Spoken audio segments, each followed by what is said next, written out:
Oh, there's no place like home for the holidays, 'cause no matter how far away you roam, when you pine for the sunshine of a friendly gaze, for the holidays. Cut out the noise over there, or else I'm calling management.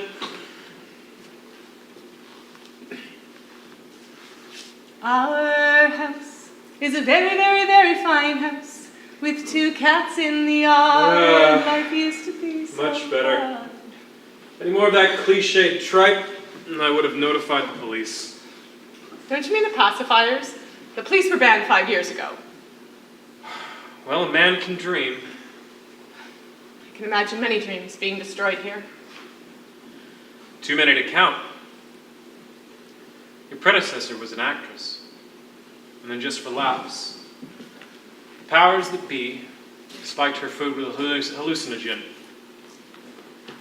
And when she fell into that dark, dreary rabbit hole, part of her wall slid over, which revealed a mirror behind some plexiglass. And so she would look into that mirror, and every morning, her worst nightmares came true. She saw an ugly woman looking back? You are indeed correct, my lovely songbird. And she cried for 2 very long weeks. And eventually the guards made the mirror accessible. And as expected, she smashed it. And then she used the shards to cut that ugly face away. And when she realized what she'd done, no more crying. Really? Mm-hmm. She screamed, which drove the other inmates to scream as well. They took her for the last walk after that stunt. Just a few of the things that occur here. The tortures, the broken, and the destroyed. How do you know what happened to her? Well, Or the others, for that matter. The guards told me. You're kidding. Not at all. No, they're extremely proud and transparent about their methodologies. How long have you been here? I'm not sure. I once tried judging it by my 5 o'clock shadow and the length of my fingernails, but alas, the guards messed up my timetable by gassing me, and then while I was out, they gave me a clean shave, a haircut, and a perfect manicure and a pedicure. Oh, you poor tortured soul. They turn you into civilized man? That is hell. Well, I can think of worse sufferings. You know, given our present circumstances, you actually seem surprisingly calm. You have a sense of humor that I find extremely refreshing. Thank you, Mr. No names. We are artists after all. Call me... You can call me Scribe. Nice to meet you, Scribe. Likewise. And you? I like what you called me. Songbird. Well then, my dear songbird, I have a question for you. Now, my dear Scribe, I hope to provide an answer to your liking. No doubt you will. What is your passion? My passion? Well, that which has resulted in your present circumstances. Oh, you mean poison, right? Absolutely not.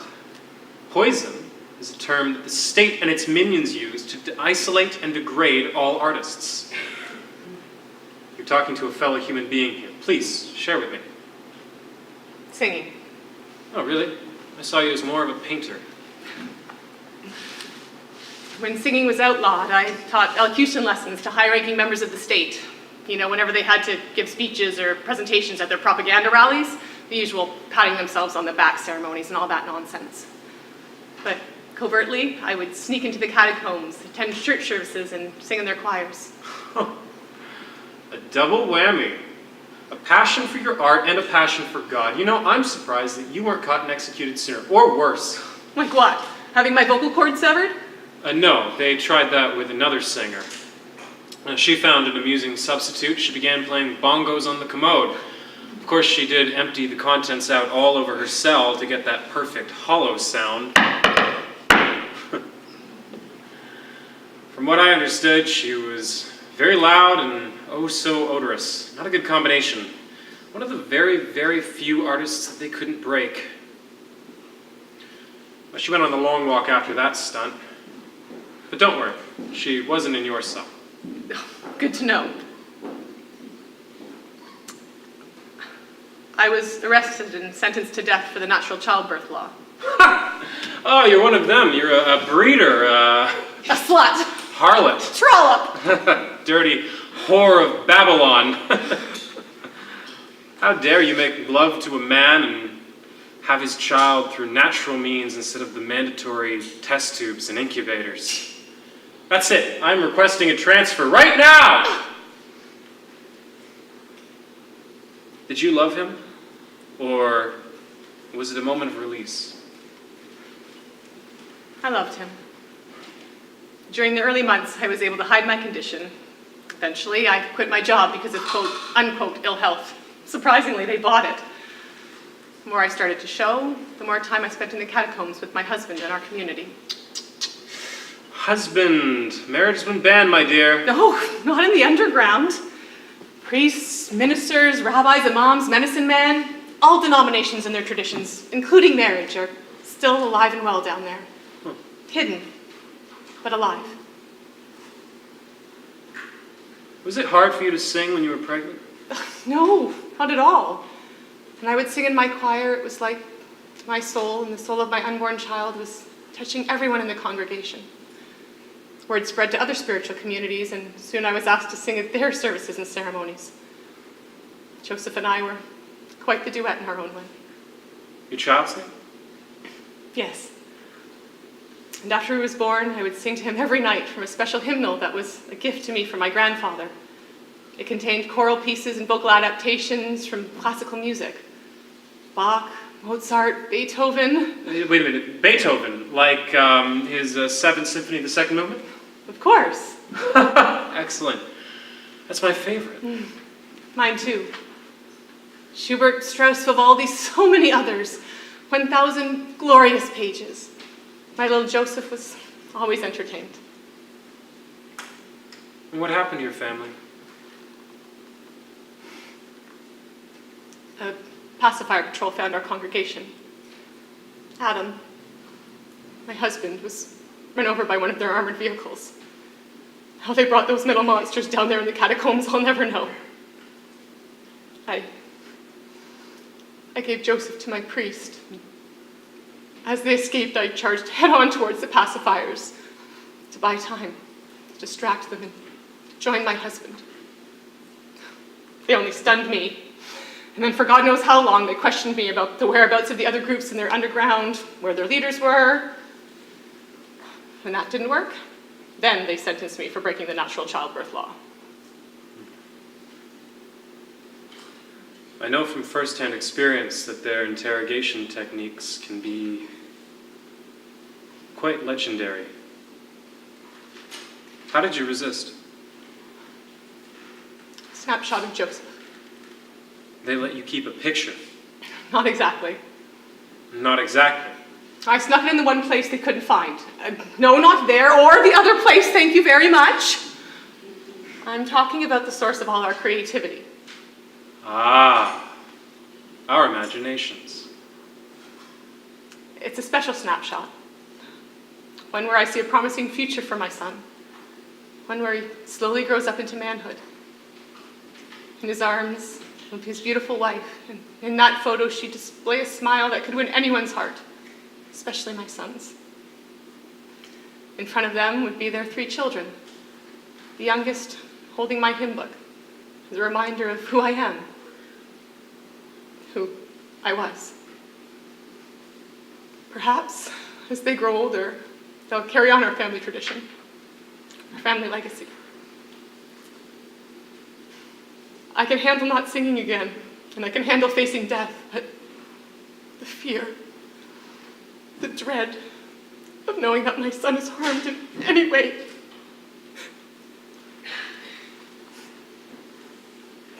Do you see him as a tenor? What? Joseph, your son, do you see him as a tenor? Baritone, like his father. I should have died with Adam. Well, maybe you were kept alive a little longer for a reason. Such as? Keeping me company.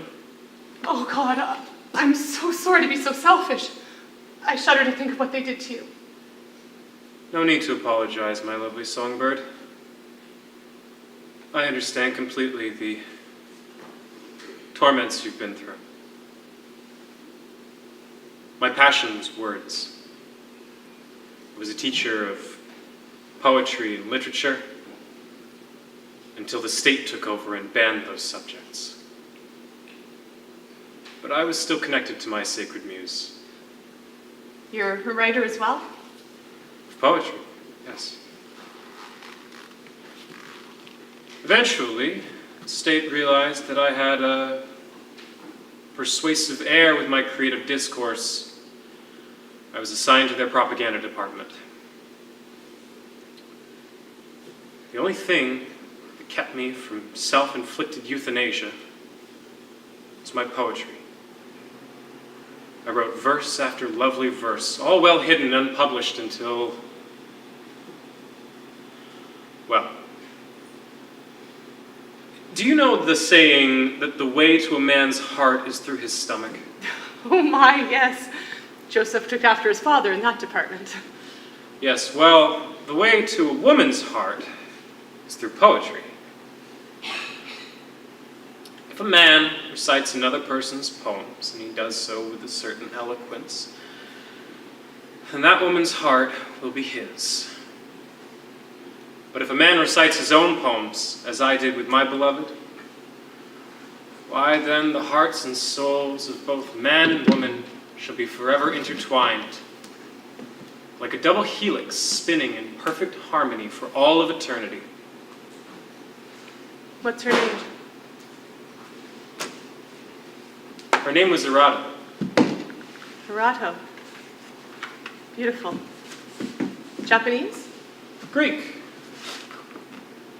She was named after the muse of love poetry, except instead of being armed with a golden arrow and a lyre, her weapons were a paintbrush and her perseverance. Officially, she painted all of the portraits of the heads of state. She captured their essence with such frightening perfection, but not too perfect. If she had revealed a hint of their true ugliness, well then she would have been executed immediately. But thanks to her ingenious talent and her wicked sense of humor, well, she always managed to sneak in a little subtle imperfection here and there. Ooh, I like the sound of that. Like what? Well, for example, imagine a portrait of a particular man, say, the Minister of Propaganda. And then, if you look closely on his cheek, you'll see what looks like a harmless shadow, but if you focus, you will see that it is in fact in the shape of a rather large phallus.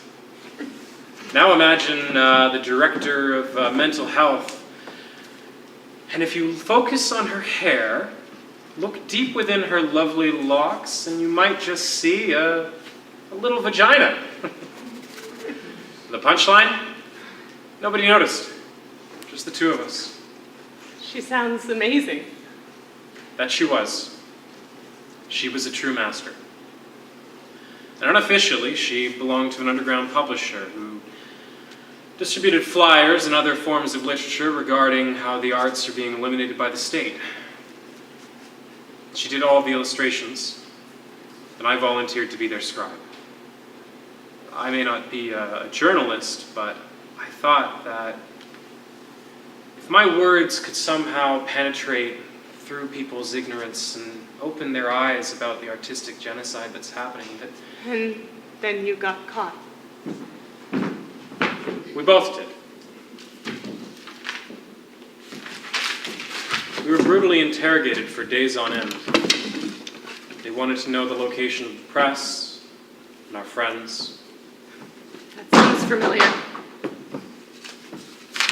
Neither of us gave.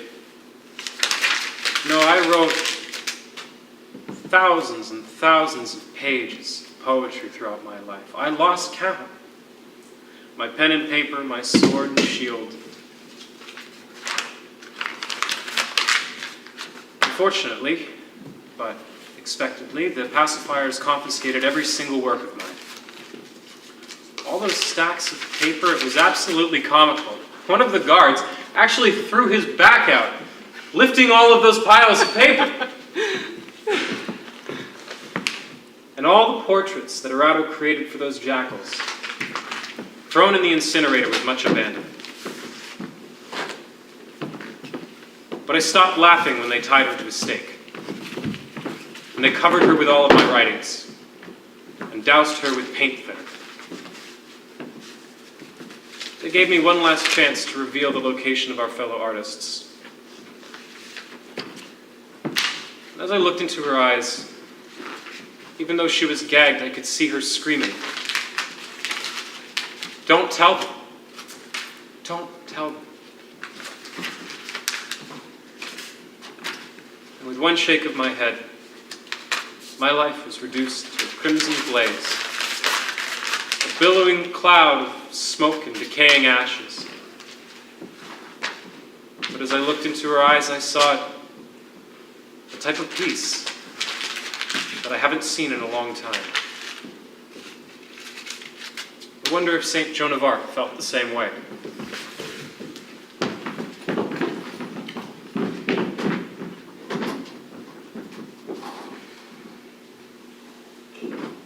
You see, the state was smart. They didn't use her portraits to execute her. They used my work. When writers are in pain, we disappear within our creations. In solitary conditions like this, I could have conjured up my poetry just like that to keep me company. But when I remember how it was used to kill, I can't think of my poetry or anyone else's without thinking about how it was used to destroy. Scribe? Is there a standard time period before they take you on the long walk? No. It is completely random. And why are the walls so thin? Wouldn't it be more punishable if the inmates couldn't talk to each other? Not with artists. See, we live in our imaginations. The walls are built purposely thin, just so we could hear each other suffer. What happened to your predecessor is proof of it. Then why don't we turn it around? In what way? Have two artists ever collaborated? Collaborated. Where two artists somehow team up and create something beautiful. Not to my knowledge. Why? How about a duet? You recite one of your poems and I'll provide the melody. Oh, my dear songbird. I'm afraid I can't do that anymore. My music can help you. I am beyond help. No artist is beyond help, especially when another artist can inspire you. Look, I appreciate your enthusiasm, but... Passion, not enthusiasm. Passion has more purpose. Regardless, the state has made me impotent.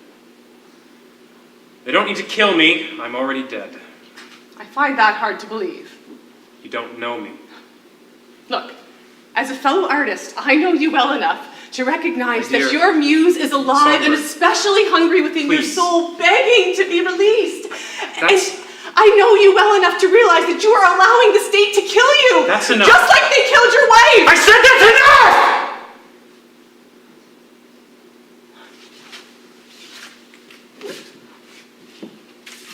Scribe,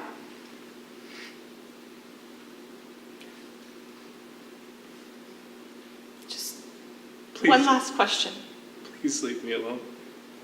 and then I won't speak anymore. Why only artists?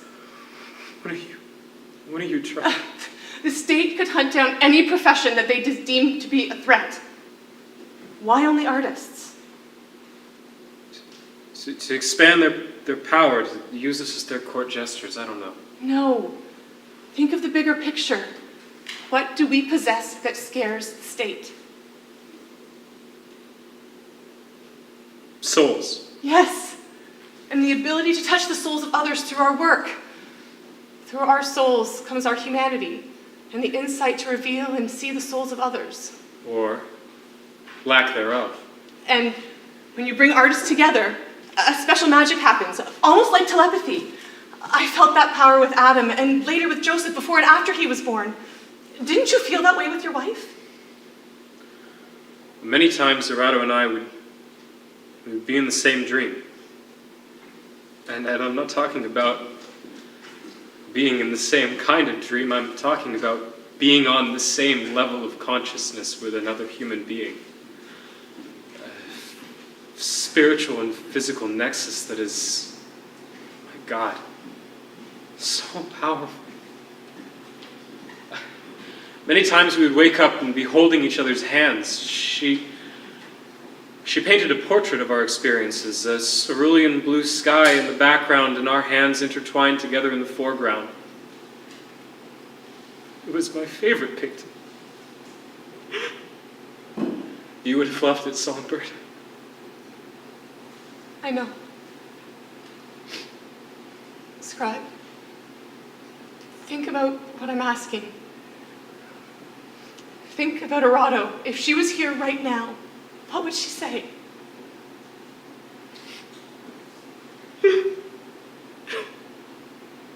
She would say the exact same thing. And then she'd slap me on the back of the head for indulging in my own self-pity. And what I'm suggesting is not just for the two of us.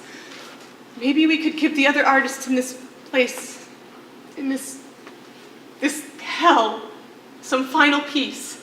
And we'll do it on and on and on until they finally shut us up. Oh, just let them try and shut us up. Just let them try. Who knows, maybe our fellow artists still follow suit. Well? It's an amazing idea, Songbird. In fact, it's a brilliant idea, but I won't use any of my previous works. I'll create something new. Yes. And you start, and then once I get a sense of your rhythm, then I'll join in, okay? Agreed. Agreed.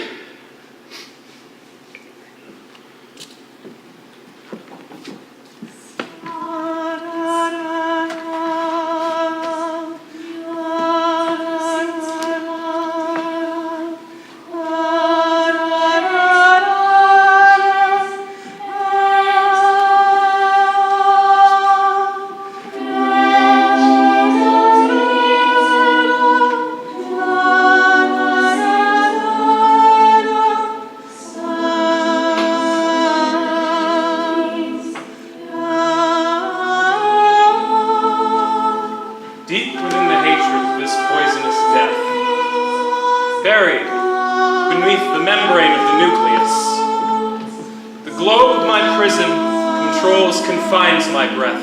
The flame of my soul struggles thus. Outside my spherical jail, love, grace, and beauty, banned, banished, burned, and abused. Mediocrity, ugliness, and uniformity, embraced, enthralled, and enthused. Words of divine eloquence, weaponized and perverted, destroys the innocence within all of us. And I am alone, trapped, neutered, within the membrane of the nucleus. As all hope fades into a fog of dismay, your heavenly voice soars, shines all around me, repelling and chasing this malignance away, revealing true goodness for all to see. Revolving around my solitary atom, exquisite electron to my poor lonely proton, seeking a way in, scanning the continuum, freeing me from my hellish Babylon. I force, I press, and I reach, fighting, struggling, and pushing, until from the membrane of the nucleus it bursts, erupting, expelling, and releasing. Now I am free. Our voices become one. We bring forth courage from this vast dungeon, from now into a blessed eternity.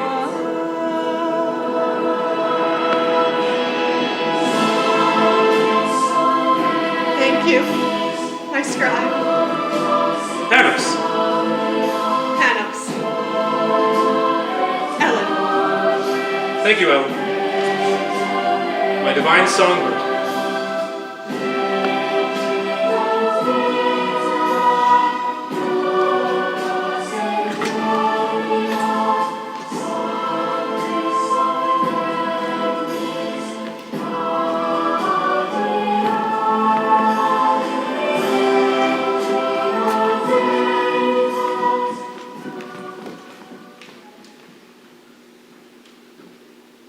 What's the story on these two? They're both in a coma. Different times, different circumstances. 2 weeks ago, he tried to commit suicide. Carbon monoxide poisoning from his car. The medic saved him, but severe brain damage after that.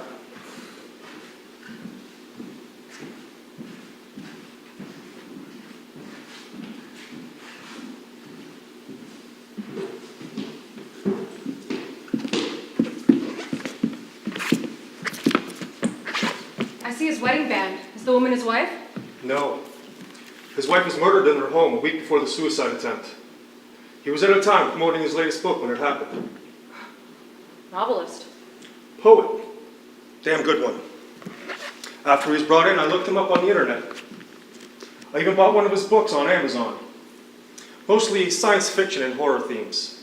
It's like a combination of Edgar Allan Poe meets Ray Bradbury. I'll lend it to you if you're interested. Yeah, I'd love to read it. How did his wife die? Burglary, which turned into arson. It's completely random. Never caught the bastards that did it. His suicide note only had 7 words. A poet is dead without his muse. My God. And the woman? She sang in the choir. 2 days ago, she and her family were rammed by a drunk driver on the way back from a concert. Her husband and the drunk were killed. The son survived. But she... Brain dead. That's tragic. Well, this is where it gets a little weird. Look at today's charts. Both their EEGs were originally nil. Absolutely no brain activity. But last night, when she was moved in here... Wait a minute. Their readings increased. Dramatically. Look at the theta wave levels. They're dreaming? Well, it's too soon to tell, but the levels have been increasing throughout the day. Slowly, but nevertheless increasing. Incredible.